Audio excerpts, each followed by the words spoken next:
Aprendo en casa.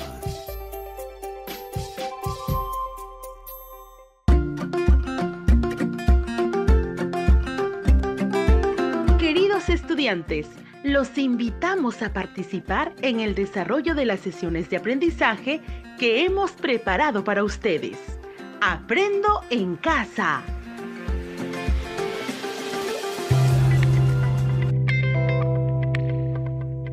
La clase de hoy es Soy un cuentacuentos. Buenos días, queridos estudiantes del tercero, cuarto y quinto grado. Hoy es un nuevo día, asumiendo con responsabilidad estar en casa para prevenir la transmisión de esta pandemia del coronavirus. Es también una oportunidad para aprender en casa, acompañado de tu familia, empleando como medio la radio local. Nos gustaría iniciar preguntándote, ¿alguna vez alguien te ha narrado un cuento o un relato? ¿Con qué frecuencia lo han hecho? ¿Qué cuento o relato que narraron antes, hasta el día de hoy lo recuerdas? ¿Por qué será que lo recuerdas? Permítame que te cuente una experiencia personal. Recuerdo que cuando era un adolescente como tú, siempre escuchaba con atención la narración de historias que me contaba mi abuelita. En una ocasión, ella me narró sobre la leyenda del Chuyachaki, un ser mitológico de la selva que un día se le apareció a una joven que estaba sembrando en su chacra y con engaños la llevó a su morada. Papá, mamá, abuelos, todos sufrieron mucho la ausencia de la joven. Por más que la buscaron con ayuda de los curanderos, de las autoridades de la comunidad, no pudieron encontrarla y jamás regresó a su hogar. Nadie volvió a saber de ella. Esta historia está presente en mi memoria, aún como si fuese ayer que me la contaron. La escuché con tanta atención que me permito hoy contarlos a ustedes.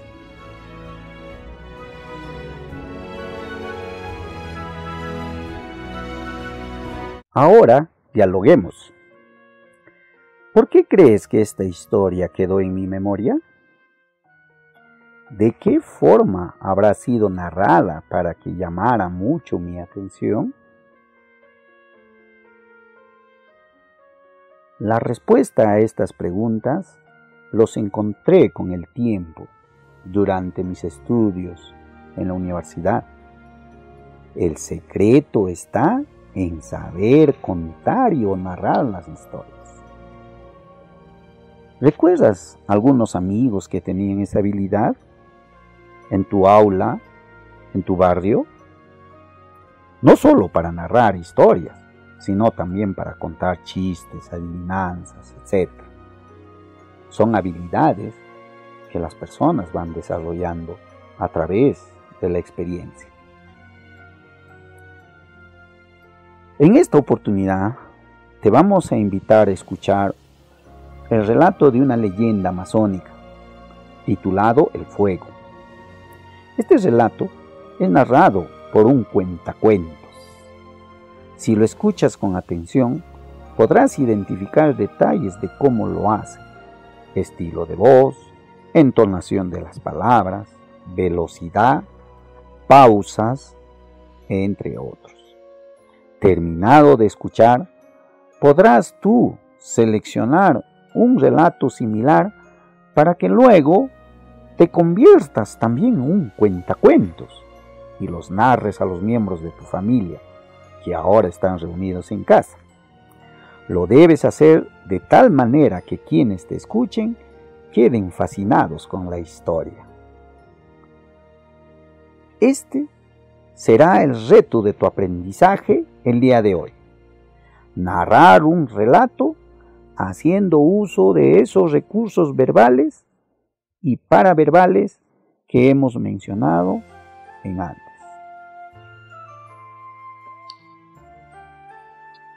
La clase de hoy es Soy un cuentacuentos. Buenos días, estimados estudiantes. Hoy es un nuevo día, asumiendo con responsabilidad estar en casa para prevenir la transmisión de esta pandemia del coronavirus. Es también una oportunidad para aprender en casa, acompañado de tu familia, empleando como medio la radio local. Nos gustaría iniciar preguntándote, ¿alguna vez alguien te ha narrado un cuento o un relato? ¿Con qué frecuencia lo han hecho? ¿Qué cuento o relato que narraron antes, hasta el día de hoy lo recuerdas? ¿Por qué será que lo recuerdas? Permítame que te cuente una experiencia personal. Recuerdo que a continuación vamos a narrarles una leyenda, el fuego. El pico del loro no siempre ha sido corto y torcido, ni el plumaje del gallinazo tenía ese feo color negro con ceniciento. Era largo y respetable el pico del loro y el plumaje del gallinazo de color dorado. Tampoco la cabeza del buitre ni el pescuezo del manchaco eran pelados, estaban protegidos por plumajes abundantes y delicados. Lo que ocurrió con ellos vas a oírlo ahora. Resulta que es una mala época para los antepasados por las muchas cosas indispensables de que carecen, pero de todas ellas, la que más les hace falta es el fuego. El Inca, encargado de hacerles llegar el fuego, se ha apoderado de él para su beneficio personal y se niega a compartirlo con nuestros antepasados, y por culpa de este gobernante mezquino sufren muchas privaciones. Sufren el frío de las noches y no pueden protegerse del otorongo que llega en la oscuridad, mete la zarpa en los mosquiteros y se lleva a los niños. Les es imposible quemar las cerámicas, así como la maleza de las chacras para cultivar. Están impedidos de confeccionar sus flechas y labrar sus canoas, ahuecando los troncos con el fuego. Y, lo peor de todo, se ven obligados a devorar crudos sus alimentos. Los intentos por rescatar el fuego del poder del Inca han costado la vida a muchos antepasados, porque además de mezquino, este gobernante inca es cruel y perverso y castiga severamente al menor intento de rebelión. Los animales, que por entonces son personas como nosotros, se compadecen al presenciar los sufrimientos de nuestros antepasados. Esto no puede seguir así, dice el loro cierto día. Estoy de acuerdo, dice el gallinazo, pero ¿qué podemos hacer? Son muy fuertes y altos los poderes del mezquino. Pero es más alto nuestro vuelo, sentencia el loro. Es así que el gallinazo contempla con mucha admiración cómo el loro se aproxima al patio del Inca. Se esconde entre el follaje frondoso de la selva y, disimulando entre las hojas su ropaje verde azul, espera inmóvil y silencioso el momento propicio.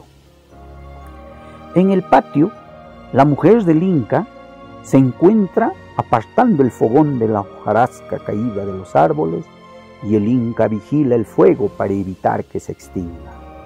En un momento de distracción de ambos, vuela el loro hasta el fogón, atrapa entre su pico un tizón encendido y reanuda el vuelo. La mujer vocifera al descubrir al ladrón y el Inca mezquino trata inútilmente de interceptar su fuga, armado de una rama. Es tan raudo el vuelo del loro que va dejando en el aire un reguero de chispas. El viento aviva el corazón rojo de la brasa y el loro soporta el tormento del fuego en el pico que va perdiendo su forma. Llega como puede a lo alto de un árbol seco y suelta la brasa en su copa. Su pico ha quedado completamente retorcido y el fuego devora ahora los brazos del árbol. Al ver que el árbol arde sin remedio, el Inca mezquino bate su tambor de piel de tapir, ordenando la presencia de la lluvia.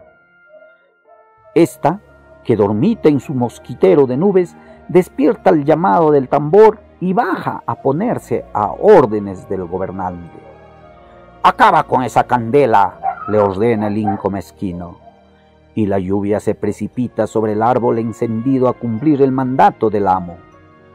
Viendo el gallinazo que la proeza del oro está en peligro, vuela al encuentro de la lluvia y se interpone entre ella y el árbol, con las alas extendidas. El rescoldo y el humo negro que despide el fuego van oscureciendo su plumaje dorado. No alcanzan, sin embargo, sus alas a proteger al fuego de la lluvia, y el buitre y el manchaco, que presenciaba la escena, hablan así: el enemigo los está venciendo. Tanto sacrificio de los hermanos para nada. Habrá que ayudarles, dice el manchaco, y vuelan a través de la lluvia y despliegan sus alas como un techo de plumas sobre el fuego. Ya no puede la lluvia apagar el fuego, pero las llamas queman el pescuezo del manchaco y la nuca del buitre, privándolos de plumas. El fuego avanza envolviendo al tronco del árbol como una serpiente ante la impotencia de la lluvia y la desesperación del inca mezquino. Y cuando llega a las raíces, el árbol se desploma con estrépito y el fuego se derrama por toda la floresta. Desde ese momento cambia la existencia de nuestros antepasados. Ya pueden hacer fogones para cocinar sus alimentos y preparar las medicinas, fogatas para abrigarse en las noches frías y ahuyentar a los otorongos y boas, pequeños fuegos para elaborar las canoas y flechas y grandes fuegos para quemar las chacras, hornos para las cerámicas y antorchas para alumbrarse en las noches sin luna. El oro, el gallinazo, el buitre y el manchaco quedaron para siempre con las marcas de su atrevimiento. De ellos aprendimos que los padecimientos no tienen importancia cuando se trata de corregir una injusticia.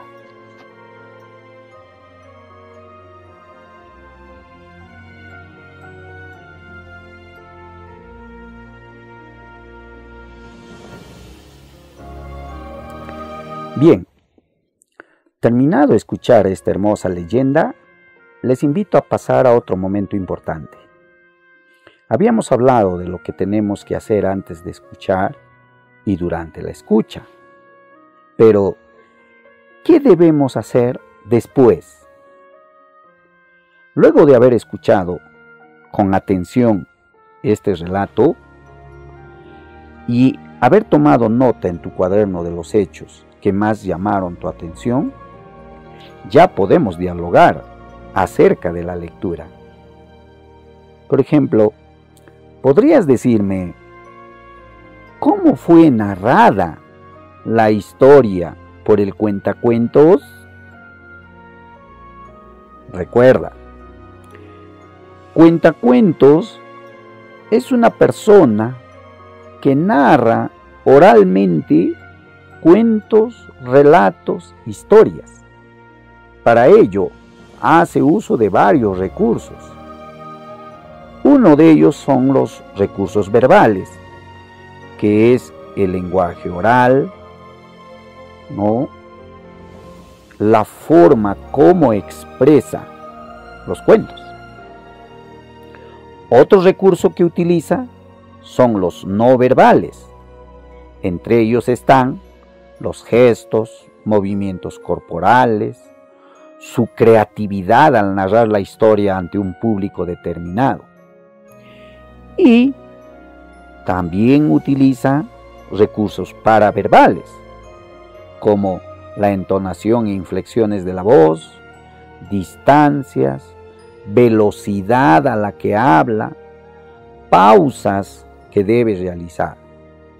Es decir, todos esos recursos le permite a este cuentacuentos lograr su propósito al momento de narrar o contar una historia. Ahora, seguimos conversando. ¿Qué recursos paraverbales has identificado en la narración? Te sugiero que escribes esa respuesta en tu cuaderno. Luego, dialoga con uno de tus familiares, un hermano, hermana, mamá, papá, abuelo o abuela, el quien esté cerca a ti, y dialoga con él a partir de estas preguntas. ¿Cuál fue el momento más emocionante de esta narración? ¿Qué actitudes has puesto en práctica al escuchar la narración? ¿De qué manera narró la historia el cuentacuentos? ¿Cómo fue el tono y volumen de la voz del cuentacuentos?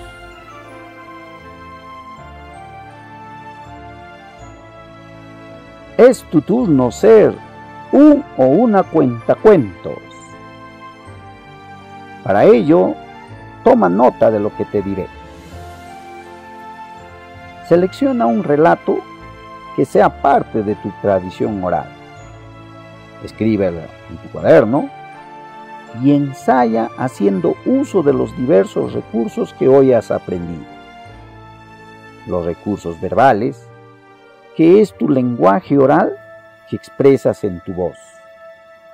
Los recursos no verbales, como los gestos, movimientos corporales, postura, expresión facial y tu creatividad para narrar la historia. Y los recursos paraverbales, como la entonación e inflexiones de tu voz, velocidad cuando hablas, énfasis en algunas cosas, pausas que requieres hacer, etc. No olvides desplazar la mirada y tu cuerpo para darle más énfasis a la narración. Cuando ya estés listo o lista, condiciona un espacio en tu casa para tu público, que en este caso será tu familia.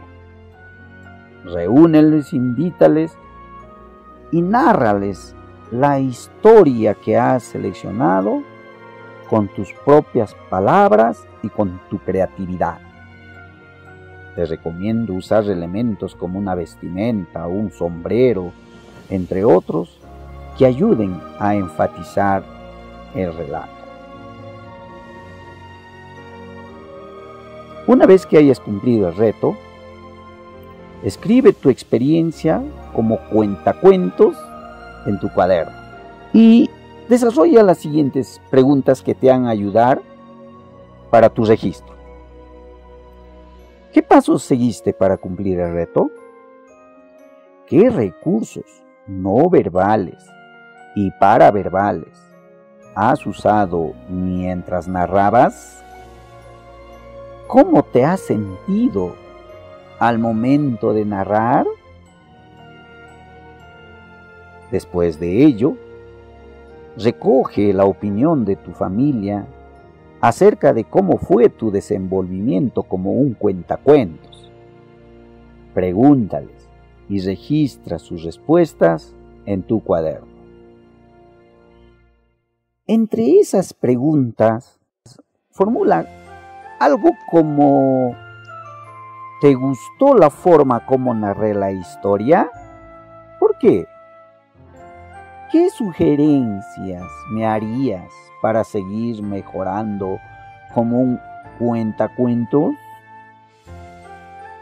Recuerda, es importante conocer nuestras tradiciones orales y la de otras regiones porque son parte de nuestra identidad peruana.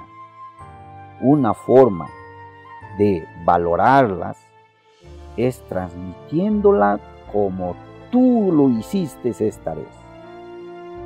Sé que ahora eres un cuentacuentos.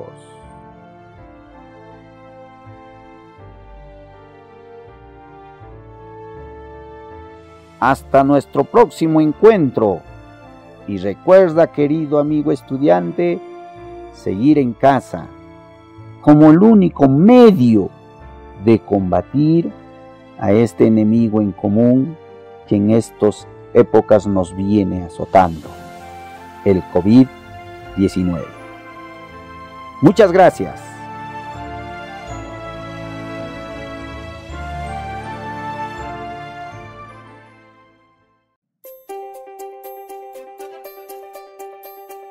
Aprendo en casa. Ministerio de Educación. Gobierno del Perú. El Perú primero.